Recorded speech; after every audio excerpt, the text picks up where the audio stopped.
தமிழகத்தில் இதுவரை 7 மாவட்டங்களில் ஸ்கிராப் டைபஸ் என்ற புதுவகை வைரஸ் தொற்று பரவியதால் பொதுமக்கள் மத்தியில் அச்சம் ஏற்பட்டுள்ளது. வாரம் வாரம் ரிலீஸ் ஆகும் புதிய படங்களைப் போல புதிதாக வைரஸ்கள் பரவினால் மக்களின் கதி என்ன பார்க்கலாம்.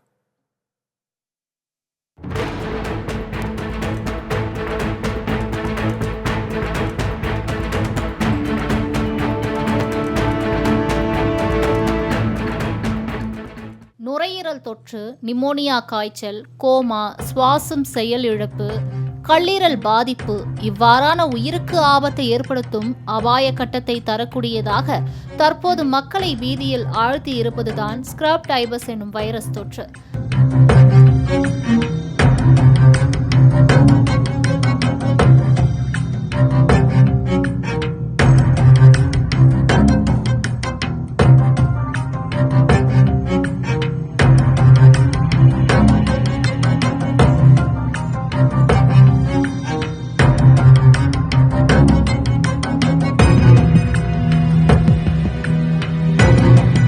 ரிக்கட்சியா எனப்படும் பாக்டீரியா பாதித்த ஒட்டுண்ணிகள் வளர்ப்பு பிராணிகளின் வழியாக மனிதனுக்கு பரவி அதன் மூலம் ஸ்கிராப் டைபஸ் என்ற நோய் தொற்று ஏற்படுகிறது. இந்த வகை வைரஸானது விவசாயிகள், வனப்பகுதிக்கு அருகில் வசிப்பவர்கள், மலையேற்றத்தில் ஈடுபடுபவர்களை அதிகம் பாதிப்பதாக கூறப்படுகிறது.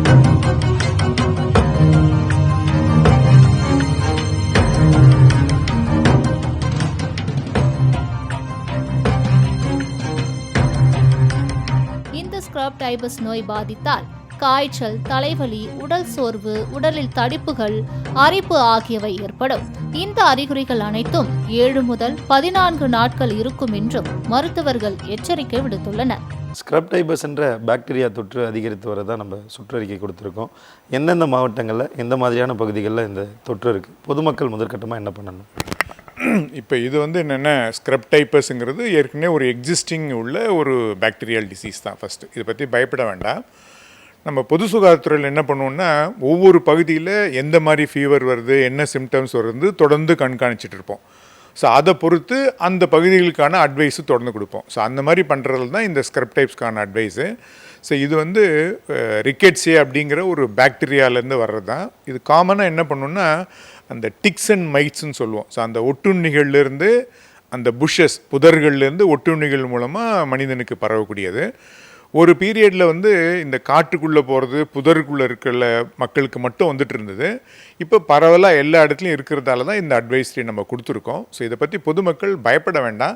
இது சாதாரணமாக வரக்கூடிய தலைவலி, காய்ச்சல் அந்த மாதிரி தான் வரும். எஸ்கர் அப்படின்னு ஒன்று சொல்லுவோம். அதாவது அந்த பூச்சி கடிப்பட்ட இடத்துல ஒரு புண்ணு மாதிரி வரும். அதை தவிர ஒரு பெரிய சிம்டம்ஸ் இல்லை. பொதுமக்களுக்கு இது ஆட்டோமேட்டிக்காகவும் ஒரு ஃபியூ டேஸில் சரியாக போயிடும். ஆனால் என்னென்னா, நிறைய பகுதிகளில் இது ரிப்போர்ட் ஆகிறதால தான் இந்த அட்வைஸரி கொடுத்துருக்கோம். பொதுமக்கள் என்ன பண்ணணுன்னா, இந்த மாதிரி வீட்டை சுற்றில உள்ள அந்த புஷ்ஷஸை ரிமூவ் பண்ணி க்ளீனாக வச்சுக்கணும்.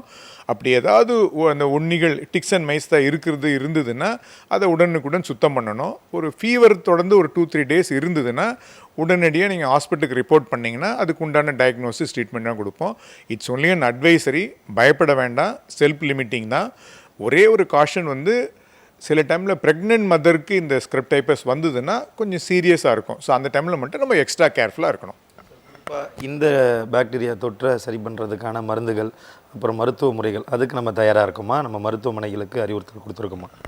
ஸோ இது சம்மந்தமான அறிவுறுத்தல் அனைத்து மாவட்டங்களுக்கும் கொடுத்துட்டோம். ஸோ இதுக்கு தேவைப்படக்கூடிய அந்த டாக்ஸிசைக்ளின், அஸ்த்ரோமைசின் இந்த 2 மருந்துகள் தான் இதுக்கு யூஸ் பண்ணுவோம்.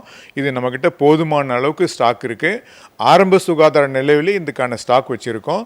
இது பேசிக்கலாக கிளினிக்கல் டயக்னோஸை பண்ணிவிடுவோம். தேவைப்படுற இடத்துல டெஸ்ட் பண்ணுறதுக்கான கெப்பாசிட்டி நம்மக்கிட்ட முழுமையாக. மஞ்சள் காமாலை, மூளை காய்ச்சல் உண்டாவதோடு கல்லீரல், சிறுநீரகம் போன்ற உள் உறுப்புகளை அதிகம் பாதிக்கும் இந்த வைரஸ் குறிப்பாக கழுத்து, அக்குள், தொப்புள்களுக்கு கீழ், பெண்களை பொறுத்தவரை மார்பகங்களுக்கு கீழ் உள்ள இடுக்கல்களில் இவ்வாறான ஒட்டுண்ணிகள் வளர்ந்து புண்களை ஏற்படுத்தி அதன் மூலம் இரத்தத்தில் கலக்கும்.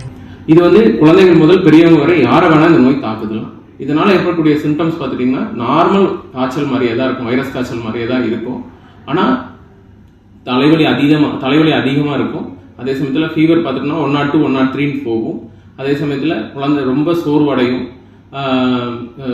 ரொம்ப வேர்க்கலாம், கழுத்துகளில் கட்டிகள் மாதிரி வரலாம், இல்லை பெரிய தொந்தரவுகள் இதை ஒழுங்காக கவனிக்காமல் நம்ம இதை ட்ரீட் பண்ணாமல் விட்டுட்டோம் அப்படின்னா இது நமக்கு சிறுநீரக செயலிழப்பிலிருந்து இது வந்து நுரையீரல் தொற்று அதிகமாகி நுரையீரல் ஏஆர்டிஎஸ்ன்னு சொல்லப்படுற நுரையீரல் செயலிழப்பு வரைக்கும் நமக்கு வந்துட்டு மயோகார்டைட்டிஸ்ன்னு சொல்கிற இருதயத்தில் ஏற்படுற பிரச்சனைகள் வரைக்கும் நமக்கு வந்துட்டு பிரச்சனைகளை ஏற்படுத்தலாம். இந்த வகை வைரஸ் தற்போது தமிழ்நாட்டில் இதுவரை 7 மாவட்டங்களில் பரவி இருப்பதாக அதிர்ச்சி தகவல்கள் வெளியாகியுள்ளது. சென்னை, திருவள்ளூர், காஞ்சிபுரம், செங்கல்பட்டு, திருப்பத்தூர், ராணிப்பேட்டை மற்றும் வேலூர் ஆகிய மாவட்டங்களில் ஸ்கிராப் டைபஸ் நோயின் தாக்கம் அதிகம் காணப்படுகிறது. மேற்கு தொடர்ச்சி மலை பகுதிகளில் வசிப்போருக்கு விழிப்புணர்வு ஏற்படுத்தும் விதமாக தமிழக பொது சுகாதாரத்துறை சார்பில் அறிவுறுத்தப்பட்டு வருகிறது.